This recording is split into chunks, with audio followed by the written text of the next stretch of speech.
Welcome back to High Stakes. Today, we will be discussing the following MLB matches that is happening on Monday, August 21st, 2023. We will be providing our team, total and prop picks for the day. Before we get started, please remember to subscribe to our channel and turn on notifications so you don't miss any of our videos. If you want access to our premium picks, you can check out our Patreon page. You can find the link to our Patreon page in the description and comments section below. New York Mets vs Atlanta Braves. Take Atlanta minus 1.5 runs as a first pick. And here is why. The Braves tend to secure victories with comfortable margins this season. While the Mets had a decent showing against Elder in their previous encounter, he managed to keep their hitting performance below optimal levels, and it's likely he'll be more effective in controlling home runs this time. Peterson's performance during away games this season has been uncertain at best, marked by a 1-5 record in his 8 starts.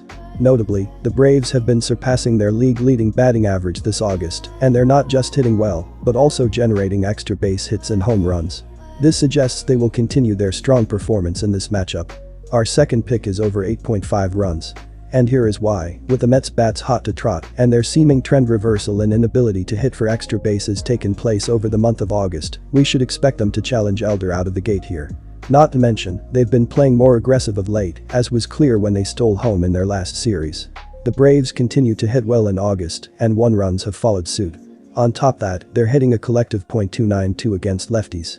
The Braves themselves are averaging over 7 runs per game this month. Expect to see offensive success here. Seattle Mariners vs Chicago White Sox. Go with the Seattle Mariners to cover the run line on the road as the better team. And here is why. The Seattle Mariners have been an average offensive team throughout the season, as they are 17th in the bigs with a .728 team ops, while averaging 4.64 runs per game. They have been one of the more tough road teams in the sport, as they have a .246, .324, .422 team slash line, while scoring 4.87 runs in their 61 road games thus far. Center fielder Julio Rodriguez has been on a historic tear lately and has boosted his numbers up to a .800 ops, with 21 home runs, 79 RBI, 75 runs scored, and 33 stolen bases while being caught 9 times. Luis Castillo has been doing incredibly well according to his baseball saving page, as he is in the 85th percentile in whiff percentage, 83rd percentile in walk percentage, 76th percentile in strikeout percentage, and 75th percentile in chase rate. He has 4 different pitches: fastball, slider, sinker, changeup, and his fastball has been doing well, as it has a .159 batting average and a .367 slugging percentage. Castillo faced the White Sox once last season and did not factor into the decision, as he went 5.2 innings and allowed 6 runs, 3 earned, on 5 hits with a walk and 8 strikeouts. The Chicago White Sox have been one of the worst offensive teams in MLB this year, as they are currently 28th in the sport with a .679 team ops, while scoring 4.1 runs per game. They need to show some improvement at home, as in 58 games at Guaranteed Rate Park, they have a .689 team ops, while averaging 4.03 runs per game. Center fielder Luis Robert has been far and away their best offensive weapon, as he has a .273, .326, .568 slash line with 33 homers, 67 RBIs, 76 runs scored, and 16 steals on 18 tries. Taiki Toussaint has been doing a good job when diving into his baseball saving page, as he is in the 72nd percentile in XSLG, 68th percentile in barrel percentage, 67th percentile in average exit velocity, and 65th percentile in SBA.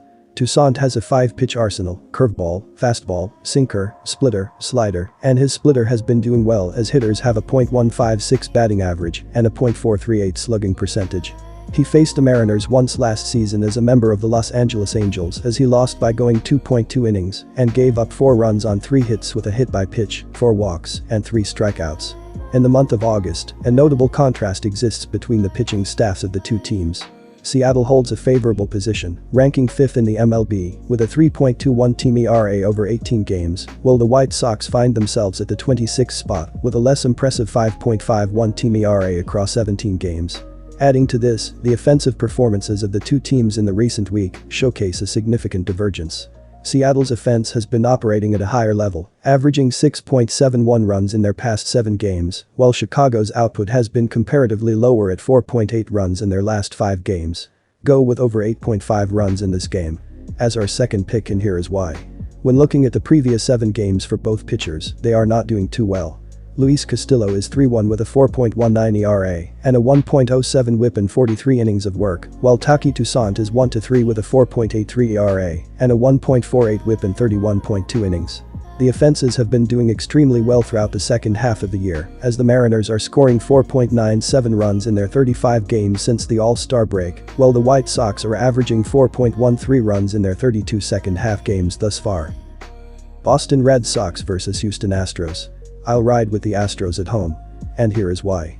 Boston has been playing great baseball recently, and they've provided themselves an opportunity to make a run at a playoff position. As of this writing, Sunday afternoon, the Red Sox are 65-58 and sit 3.0 games out of the final wild card spot. That's their best route to the playoffs, as they're chasing the Orioles by 11.0 games in the AL East. Boston is 7-3 in its last 10 games. James Paxton gets the nod in the series opener, and he'll be making his 17th start of the year. The left-hander comes into this one at 7-3 and owns a 3.34 ERA and 1.14 WHIP. Most recently, he faced the Nationals and limited them to 2 earned runs on 5 hits and a walk over 6.0 innings pitched. Paxton took a no decision in a 6-2 defeat. The offense has been impressive for the Red Sox this season, as they've scored the 6th most runs across the MLB, 602. Those runs are courtesy of the third-ranked team batting average, .262, and 6th best ops, .760. As for individual efforts, Masataka Yoshida leads the way in both average, .301, and OBP, .356. Rafael Devers has supplied the power with 28 home runs and 84 RBI. Houston hasn't been as menacing as usual this year, but they'll still have a chance to win the AL West.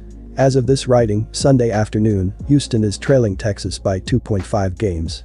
However, the Mariners are catching fire as well, and they're just 4.0 games off of the Rangers' pace. It's going to be a thrilling race to the end of the 2023 campaign, and there's a good chance that all 3 of these clubs make the postseason. Christian Javier has been a decent option for Houston this year, and he'll be making his 24th start of the year on Monday. The right-hander comes in at 8-2 and owns a 4.49 ERA and 1.23 WHIP. He just faced the Marlins last time out and gave up 5 runs, 4 earned, on 6 hits and a walk over 4.2 innings. It was a no-decision effort in a 6-5 victory for the Astros. This Monday night clash presents a significant American League showdown, possibly even earning the title of the night standout game. The odds makers share this perspective, positioning Boston as a slender -108 money line favorite, countered by Houston at -102 for victory. Upon thorough consideration, I slightly lean towards the Astros in this contest, favoring Houston on the money line. Ultimately, the key determinant in this matchup will likely be the pitching performance. Although Javier holds a higher ERA, 4.49, compared to Paxton, 3.34, I believe that Javier has the advantage in this situation. The right-handed pitcher has exhibited stronger performance at home this season, with his ERA decreasing to 3.19. Furthermore, he has demonstrated past success against the Red Sox, constraining the current roster to a batting line of .167, .355, .417. In addition to the starting pitchers, Houston's bullpen proves superior. Ranking 7th in bullpen ERA, 3.63, and 11th in WHIP, 1.27, the Astros bullpen outperforms Boston, which stands at 16th, 4.07, and 21st, 1.34, in these respective categories. Take under 9 runs as a second pick, and here is why. As I stated above, I think pitching will be the key to this specific game. I'm expecting a solid outing from Javier before he turns it over to one of the better bullpens in the MLB. On the flip side, we're getting Paxton, who has been very consistent this year. The southpaw owns a 3.34 ERA and 1.14 WHIP. In 3 starts this month, those numbers are 3.31 and 1.41. As for his head-to-head numbers, Paxton has held Houston to a slash line of .268, .341, .366 over 82 at-bats. While they've made contact and reached base, he has done well at keeping the ball in the park. That'll be crucial for our under to cash. Ultimately, I think 10 runs is too many, and I like that we have 9.0 runs even, leaving us push potential.